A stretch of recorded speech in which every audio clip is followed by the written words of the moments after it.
আমি আমার আলোচনা শেষ করে দিব। বাদশাহ হারুন রশিদের নাম শুনছে না এমন মানুষ দুনিয়াতে একজনও নাই। প্রসিদ্ধ একজন বাদশাহ ছিলেন এবং বুজুর্গ ছিলেন। বাদশাহ হারুন রশিদ তিনি একজন খাদেম নিযুক্ত করছে। খাদেমের কাজ হলো প্রতিদিন আমাকে 1 লিটার দুধ গরম করে আমাকে দিবা। আমরা বলিনি যে দুধ জাল দিয়ে খাই না আমরা, প্রতিদিন 1 লিটার দুধ জাল দিয়ে আমাদের প্রতিদিন রাত্রে দিবা ঘুমানোর আগে। তো কয়েকদিন বাচ্চা আর খাদেম 1 লিটার করে দুধ নিয়ে গেছে। কিছুদিন যাওয়ার পর খাদেম চিন্তা করলো যে বাচ্চার 1 লিটার দুধ দেয় তার দ্বারা আমার ফায়দাটা কি, মাস শেষে কয়েকটা টাকা দেবে, তো দুর্নীতি যদি করি দুধ আমিও খাইতে পারবো, বাচ্চাও খাইলো, ফাহাদা আমার বেতনও ঠিক থাকলো, ফাহাদা 1 ফুয়া দুধ আমি খাইলাম। সে 3 ফুয়া দুধ আর 1 ফুয়া পানি মিশ্রিত করছে, কইরা বাদশাহ দরবারে প্রতিদিন নিয়ে যাইতেছে। বাদশাহ বলতেছে কিরে, গাভীর দুধ যত পুরাতন হবে গাভীর দুধের স্বাদ তত বাড়তে থাকবে, তো দুধের স্বাদ কমতেছে কেন? আরেকজন খাদেম নিযুক্ত করছে যে প্রথম খাদেম কি করে এটা দেখার জন্য। যা দেখতেছে প্রথম খাদেম 3 ফুয়া দুধ আর 1 ফুয়া পানি মিশ্রিত কইরা বাদশাহ দরবারে নিয়ে যায়। দ্বিতীয় খাদেম যে বলতেছে ভাই এই বাটফারি কয়দিন ধরে করো, এই বাটফারি কয়দিন ধরে করো, তোমার নামে বাদশার কাছে নালিশ দিব, তুমি 3 ফুয়া দুধের সাথে 1 ফুয়া পানি মিশ্রিত করতেছো।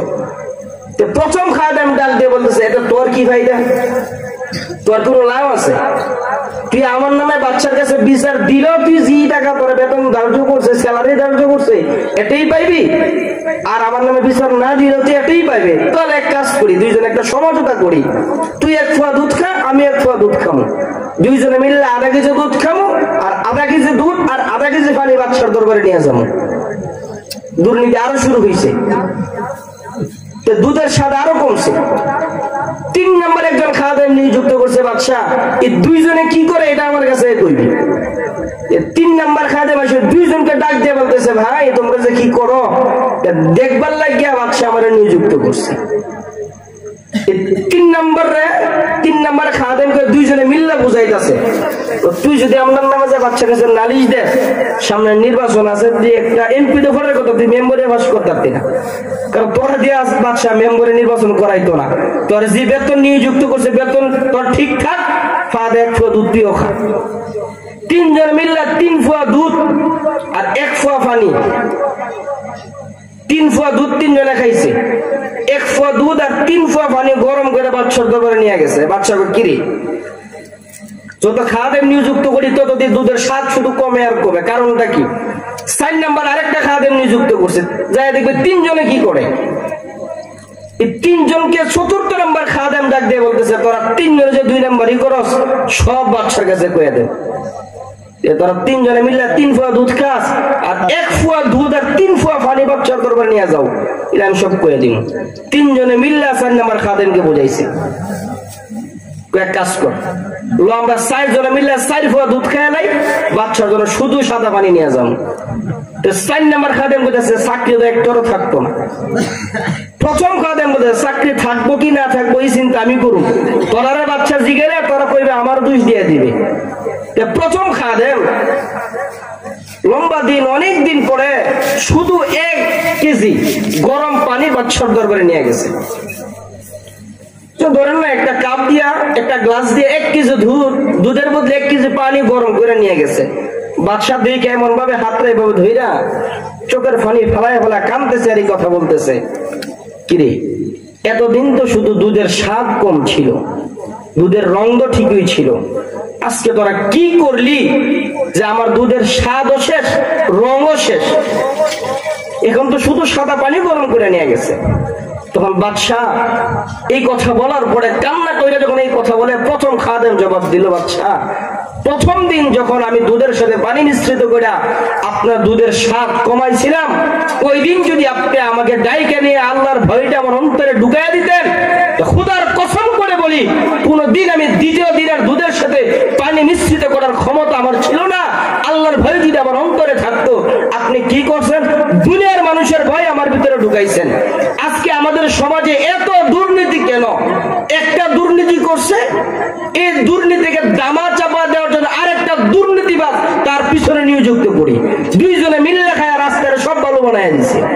বিড়ি 1 কি প্রথম দিন যদি যারা রাষ্ট্রীয় ক্ষমতায় আছে তাদের অন্তরে যদি এই ভয়টুকু থাকতো যে আজকে এখানে আমি দাঁড়িয়ে কথা বলতেছি, আজকে আমার বাদশা একটা কাজে নিযুক্ত করছে, এই কাজের পুঙ্খানুপুঙ্খানু হিসাব আমাকে রবের দরবারে দিতে হবে, এই ভয় যদি আমার অন্তরে প্রথম বাদশা ঢুকাইয়া দিতেন, তাহলে আপনার দুধও ঠিক থাকতো, স্বাদও ঠিক থাকতো, বেতনও কম যাইতো। স্যার জন্য যদি 2000 করে বেতন দেয়, 8000 টাকা বেতন দিছে, সব ঠিক থাকতো। কিন্তু আল্লাহর ভয় আপনি আমাদেরকে ঢুকান নাই।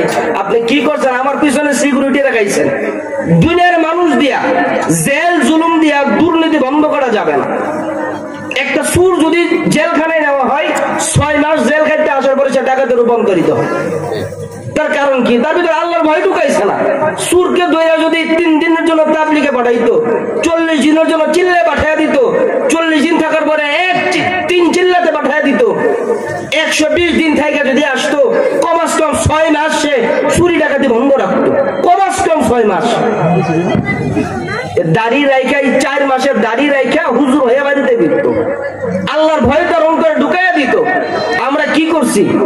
সুরকে ধরে জেলখানায় ঢুকাইছি, 3-4 দিন রিমান্ডে নিয়েছি, তারপর আবার ডাকাত হিসেবে রূপান্তর করে দেশে যাইরা দিছি। যতদিন পর্যন্ত আমাদের অন্তর থেকে এই 2 নাম্বারের চিন্তা ফিকির না যাইবে, ততদিন পর্যন্ত সমাজ ঠিক হবে না। আর আল্লাহর প্রতি আমরা পুরোপুরি আস্থা তাওকুল রাখতে পারবো না। আল্লাহর প্রতি তাওকুল তখনই আমি আপনি রাখতে পারবো যখন আল্লাহর প্রতি পুরো আস্থা, আল্লাহর ভয় অন্তরে থাকে।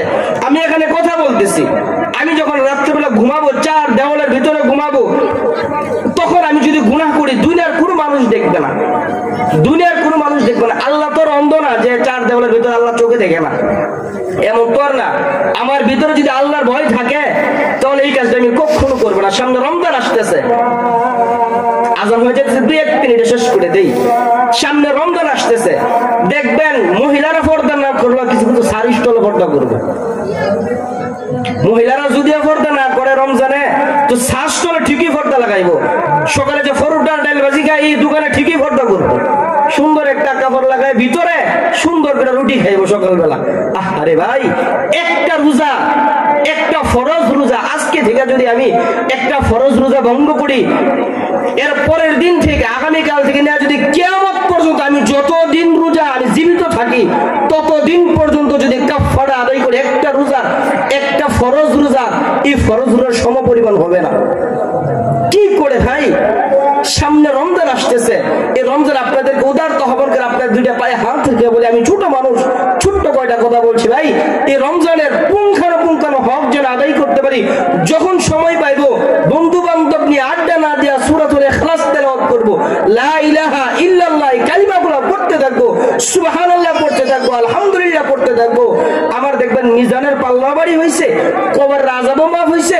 এদিক দিয়ে আমি মৃত্যুবরণ করলে কুল হুয়াল্লাহর বদৌলতে, সূরা ইখলাসের বদৌলতে আমার জানাজার মধ্যে রহমতের ফেরেশতাও হয়েছে। সুবহানাল্লাহ।